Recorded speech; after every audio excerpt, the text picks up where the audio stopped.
Hello दोस्तों, मुझे बड़ी खुशी हो रही है कि आखिर स्टूडेंट्स ने अपने हक की लड़ाई शुरू कर दी है और सभी टीचर्स भी उनके साथ हैं।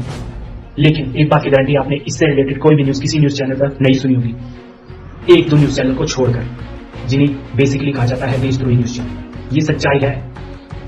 अब देखिए आप, लॉकडाउन रहा तो क्या लॉकडाउन के कारण ये एग्जाम्स नहीं लिए जा रहे हैं या रिजल्ट घोषित नहीं किया जा रहा है? क्योंकि लॉकडाउन तो अभी हुआ है 6 महीने से और हमारे रिजल्ट जो है पिछले 3 से 4 सालों से लटके हुए हैं। एसएससी को ले लीजिए और किसी और विभाग को ले लीजिए, तो ये लॉकडाउन केवल एक बहाना है, ये पैंडेमिक केवल एक बहाना है। अब देखिए जो वैकेंसीज हैं, अगर हम वैकेंसीज की लिस्ट देखें तो अगर हम देखिए पीओ के बारे में बात करते हैं, आईबीपीएस पीओ ने 2013 में 22,000 वैकेंसीज निकाली थी और ये है 2020 में वैकेंसी आई है केवल 1110। तो क्या ये लॉकडाउन के कारण हुआ? और ये जो गिरावट है हर साल हुई है, एक भी साल ऐसा नहीं रहा कि अगले साल जो है पिछले साल से ज्यादा वैकेंसीज रही हो।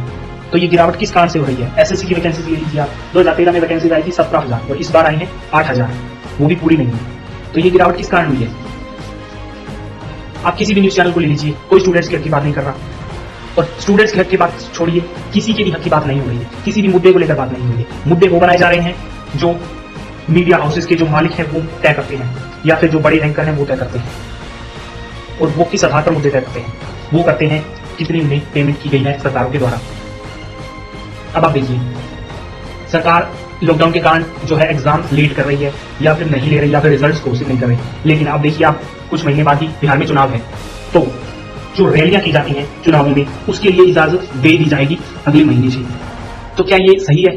क्या रैलियों में भीड़ इकट्ठी नहीं होती? बल्कि रैली तो एक ऐसी चीज है जिसमें भीड़ सबसे ज्यादा इकट्ठी होती है। हजारों में भीड़ इकट्ठी हो जाती है एक रैली में, और नॉर्मली किसी शादी ब्याह के लिए जो है इजाजत नहीं है भीड़ इकट्ठी करने की।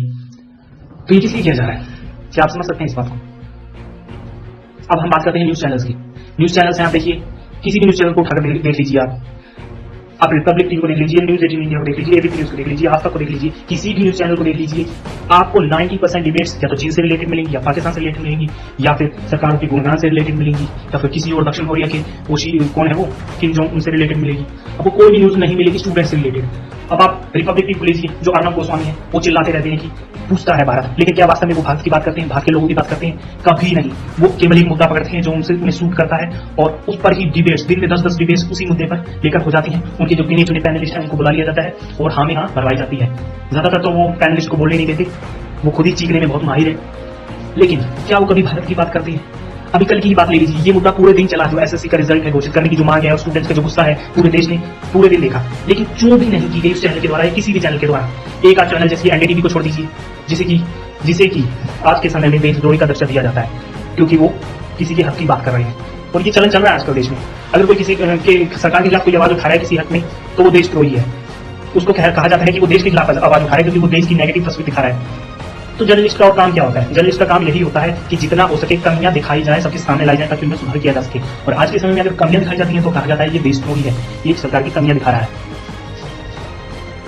और आप न्यूज 18 इंडिया लीजिए, अमीश देवगन, कल के दिन सुबह 6:30 की जो डिबेट होती है, सॉरी शाम के 6:30 बजे की, उसमें क्या मुद्दा था? पिता चीन, रोया पाकिस्तान और बाप बेटा दोनों परेशान, ये था उस डिबेट का टॉपिक। तो क्या कल इसके पास कोई मुद्दे नहीं थे? कोई मुद्दे नहीं थे जो देश से रिलेटेड हो? क्या इन्होंने कसम खा ली है कि हर मुद्दे को चीन पाकिस्तान से जोड़ देना है, या फिर कोई जो असल मुद्दे उन पर डिबेट करनी ही नहीं है, या ये इतने भोले हैं कि इन्हें दिखते ही नहीं देश के कोई मुद्दे? और अगर इनको कोई गलत कह दे तो कहेंगे कि तुम चीन के साथ हो, तुम पाकिस्तान के साथ हो, क्योंकि तुम खिलाफत कर रहे हो इस चीज की। अब आप जी न्यूज की बात ले लीजिए, किसी भी टॉपिक से रिलेटेड वो बात तभी करेंगे जब उनके मुद्दे को सूट करता है। और एक तो जी न्यूज ने अपने चैनल में दिहाड़ी पत्रकार भर रखे हैं जो केवल उसी की बात करते हैं जिसके द्वारा उन्हें पेमेंट की जाती है। अब देखिए युवाओं की बात आती है कि हमारे देश में युवा ही इतने हैं कि सिर्फ कितने को रोजगार दे। हमारे पास ये भीड़ नहीं है, हमारे पास ये ताकत है, युवा शक्ति हमारे पास जो दुनिया के किसी भी देश के पास नहीं है। तो सरकार को इसका इस्तेमाल ही नहीं करना आ रहा। सरकार प्राइवेटाइजेशन करने में लगी हुई है, तो क्यों नहीं वो हर चीज को सरकारी बना रही? सरकारी शॉपिंग मॉल्स खोले, सरकारी किसी भी ब्यूटी प्रोडक्ट्स की दुकान खोले, सरकारी जितना हो सके सरकारी इन्वेस्टमेंट लगाया जाए इन चीजों में, सरकारी दुकानें खोली जाए और उन पर इन्हें नौकरी दी जाए सरकारी, जिससे एक तो होगा सरकार की जो रेवेन्यू है वो बढ़ेगा, दूसरी बात सभी को रोजगार मिलेगा, और दूसरी बात जो देश में युवा शक्ति जो है बेकार जा रही है, जो युवा बेरोजगार घूम रही है, उनको काम मिलेगा और उनकी शक्ति जो है वो देश के विकास में काम आएगी। देखिए अमेरिका की केवल जनसंख्या है 36 करोड़ या 35 करोड़, वो देश हमसे 10 गुना आगे है। तो हमारी इतनी जनसंख्या अगर है और युवा हमारे उससे कई गुना ज्यादा है, 10 गुना से भी ज्यादा, तो अगर उन सभी युवाओं को काम मिले तो क्यों नहीं वो अमेरिका से 100 गुना आगे चला जाएगा मार्केट, बिल्कुल चला जाएगा। मीडिया की बात करें तो वो अपना जमीन बिल्कुल बेच चुकी है। एबीपी न्यूज देख लीजिए, कल आप जानते हैं स्टूडेंट्स ने जो पीएम मोदी की जो वुमन की बात की उस पर डिसलाइक्स थी, बहुत सी ज्यादा डिसलाइक थी। तो एबीपी न्यूज ने ये न्यूज चलाई कि क्या पीएम नरेंद्र मोदी के वीडियो पर जो डिसलाइक है वो विदेशी थी। क्या उनको ये दिखाई नहीं दे रहा कि स्टूडेंट्स गुस्से में हैं, उनके द्वारा ये डिसलाइक की संख्या बढ़ाई गई है? क्या उनको इसकी भनक तक नहीं है जो ये विदेशी ताकतों का हाथ इसमें बता रही है? क्या इतने भूले हैं ये? क्या इनके जो सोर्सेज रहते हैं इतने कमजोर हैं? और ये तर्क भी दिया जाता है कि जो नौकरियां हैं वो फिक्स हैं, सबको नहीं। अर्नब गोस्वामी वो हर दूसरे डिबेट में पाकिस्तान के किसी प्रवक्ता को बुलाकर उस पर चिल्लाता है। उस पर इसमें क्या वो दिखाना क्या चाहते हैं कि देश की जनता बेवकूफ है कि केवल आप पाकिस्तान का नाम ले लीजिए और देश के लोग जो है आपके पीछे लग जाएंगे। वो क्यों नहीं बात करते स्टूडेंट्स की, क्यों नहीं बात करते रिजल्ट्स की, क्यों नहीं बात करते जो वैकेंसियां जो दिनों दिन घटती जा रही हैं और युवा जो है बेरोजगार होते जा रहे हैं। देश में युवाओं की संख्या बढ़ती जा रही है, बेरोजगारों की संख्या बढ़ती जा रही है और वैकेंसी की संख्या उसी दर से कम करती जा रही है सरकार। एक चैनल है टीवी, उसके पत्रकार है रवीश कुमार। वो आप जानते हैं कई दिन पहले भी उन्होंने एक यूनिवर्सिटी सीरीज शुरू की थी जिसके लिए कहा जा रहा था कि वो बहुत ही नेगेटिव है, वो केवल नेगेटिव तस्वीर दिखा रहे हैं देश की। तो क्या उन्होंने गलत किया? अगर वो आज दिखाने लग जाएं जो ये स्टूडेंट्स को टेस्ट कर रहे हैं उसकी खबरें दिखाने लग जाएं तो क्या अब भी हम उनको नेगेटिव कहेंगे?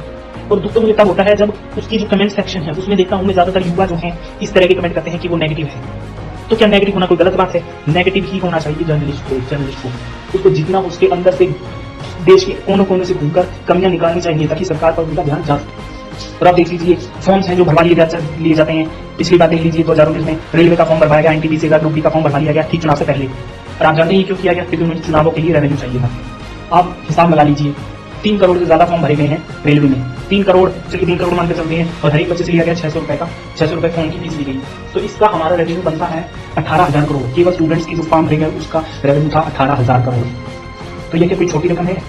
क्या उसकी कोई जवाबदारी है उस पैसे की? वो पैसा कहाँ गया और क्यों इसमें इतनी देरी हो रही है? उसका जो इंटरेस्ट बनता है उस पैसे का वो कहाँ गया?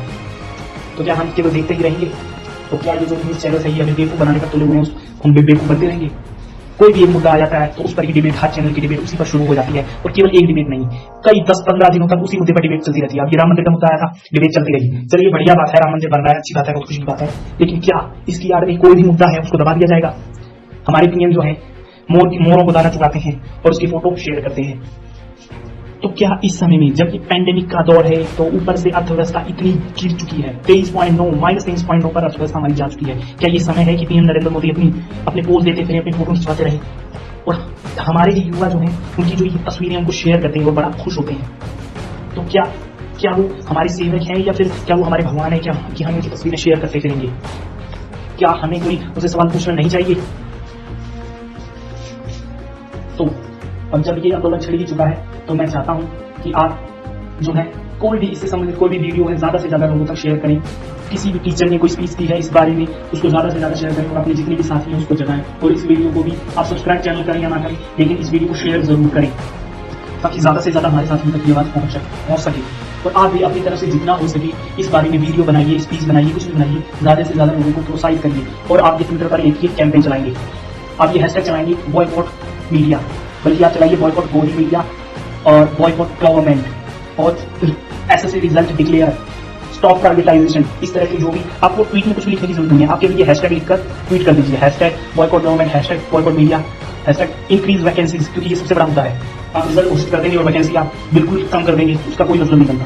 इंक्रीज वैकेंसीज ये भी जो है हैशटैग आप जरूर लिखकर ट्वीट करें, आपको और कुछ लिखने की जरूरत नहीं है, केवल हैशटैग लिखकर ट्वीट कर देंगे। तो बस इतना ही कहना, बाकी आप सब समझदार हैं। धन्यवाद।